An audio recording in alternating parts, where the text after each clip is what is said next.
Hello, Digger fans, and welcome to this week's installment of Mines MidWeek. We're joined by Colorado School Mines head football coach Bob Stitt. Coach, thanks for stopping by. My pleasure. Let's get started. Talk about Saturday a little bit. A tough loss for you guys, facing a very strong opponent in 11th ranked Carson Newman. And for me, it's one of the better games that I've seen, since coming to Mines. Your team showed some grit by coming back from an early 21-6 deficit, but you ended up falling by 27-24 final score. Talk about the game a little bit. It's disappointing.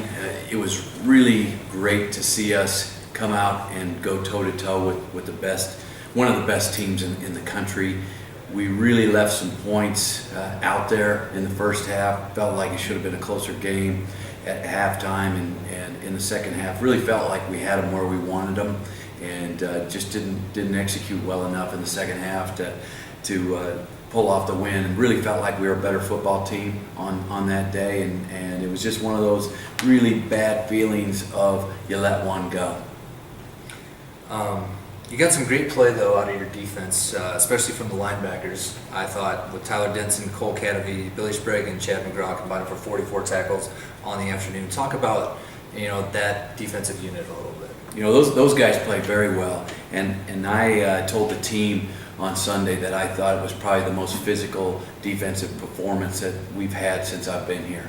So that says a lot. Junior quarterback Matt Brown had another big game. Lots of numbers, 463 yards of total offense, including a career high 133 on the ground. Talk about Matt's play on Saturday a little bit.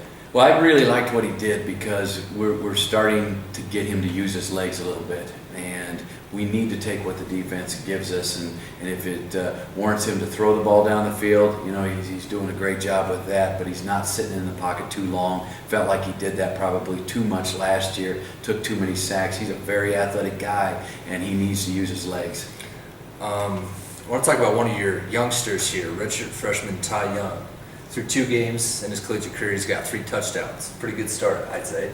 He's an exciting guy, and he's only going to get better as he learns the game, and his ball skills are unbelievable, and he's a 6'5" kid, so all the physical stuff is there. Once he really has a grasp on the mental part of the game, he's going to be fantastic. He's already a very good player, but it's very exciting to think about where he's going to be, down the road. And then another wideout, not quite 6'5". This guy's a 5'9". I'm talking about Jimmy Ellis, of course. He's going to be one of the smallest guys on the field, no matter who you play this year. He's listed at 5'9", $140, but yet your offense makes a point to try and get him the ball. What do you see, at practice and games that Jimmy brings to the team that you like so much?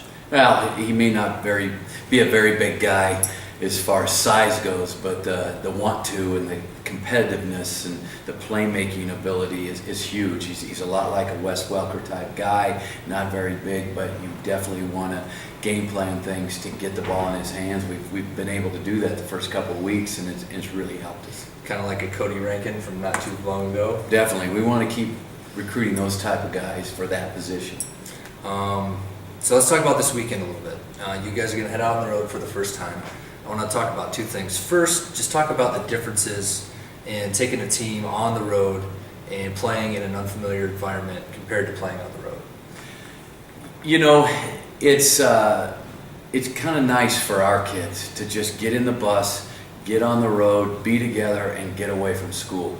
And this is a very stressful academic environment, and sometimes that can weigh on their mind and kind of take their attention away from football, which we want them to really be focusing on a Friday night. And to get them away from here is really good. Our record is about the same on the road as at home, which tells you it is a good thing to get these kids out of here. And it's a good thing for me. I love to just get on the bus and kick back and not have the phone ringing and not having to check the emails or anything like that. And I think it's just good for all of us and great for team chemistry. On Saturday, first road matchup of the year, you guys are going to take on Black Hills State, team you beat 42-19 last year. What are you expecting to see out of the Yellow Jackets this time around? I thought these guys were a good team last year, and they won some games down the stretch and beat Western New Mexico, which beat the heck out of us. And I really expected to see some good things out of them, and I still think they're a good team. You know, what happened last week, I don't know. Maybe South Dakota Tech caught them off guard a little bit, but I still think I respect their coaches, and they've done a great job of coaching. You can see that on film, and I expect them to come out and play as tough, you know, regardless of their record. Okay, well, that's enough for this week. Right now we're going to go to Play of the Week. So for that, we got to head over to the film room, so we'll meet you over there. All right, for this week's Play of the Week, we're going to talk about our creep route. It's a nice little boundary route for us that we can high-low the defense a little bit, and us being a pretty heavy 3-by-1 formation team, we need some things that we can attack the boundary away from the trips formation. And with our creep route, we are going to get 2 verticals to the field. We're going to try to keep our H 2 yards outside the hash. We're going to try to get our Z out to the numbers. We're going to run a shallow cross with our Y, basically immediately trying to run through the heels of the defensive line and continue to climb. We want to start really shallow and continue to climb with that. It doesn't get very deep at the end, but we want to have that type of a route and a climbing effect with that shallow cross. Our X is going to take 6 steps at the safety, and then he is going to run to grass. He's going to run to grass. We're going to go with a quick motion with our running back to get him out and spread the defense very quickly. And we want to get him outside the numbers to stretch the defense. Our quarterback is going to take a 3-step drop, and basically he's going to read this right here. We want a high-low right here, and if the corner sinks, you know, we're either going here or here, and then we'll check it down to the shallow cross with the Y.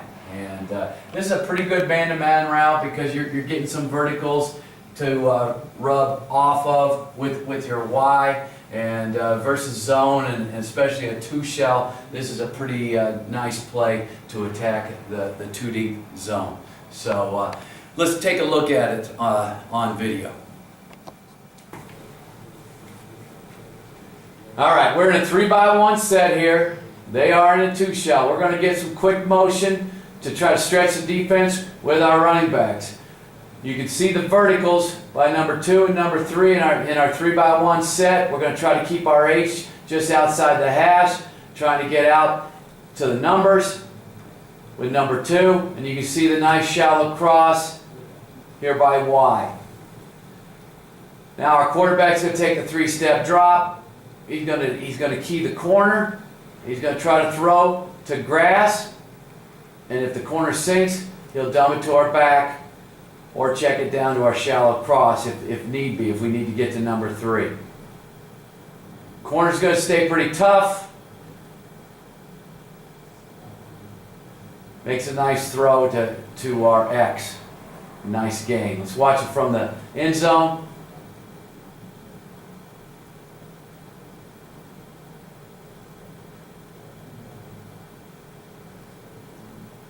Nice 3-step drop, good balance. Making a strong throw, and you can see that window that we were looking for here. The corner can take that away. You got your running back, and then this would be nice to fall back on as far as a check down.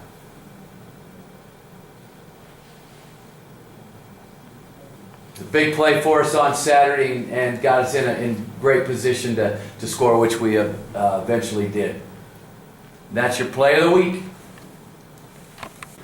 That's all the time we have for this week's installment of Mines MidWeek. Coach, thanks for stopping by. Good luck on Saturday. Fans, just a reminder to you all, you can get any Mines football information you need at any time by going to www.csmorediggers.com. And once again, the Ore Diggers will take on Black Hill State this Saturday in Spearfish, South Dakota. We'll see you next time.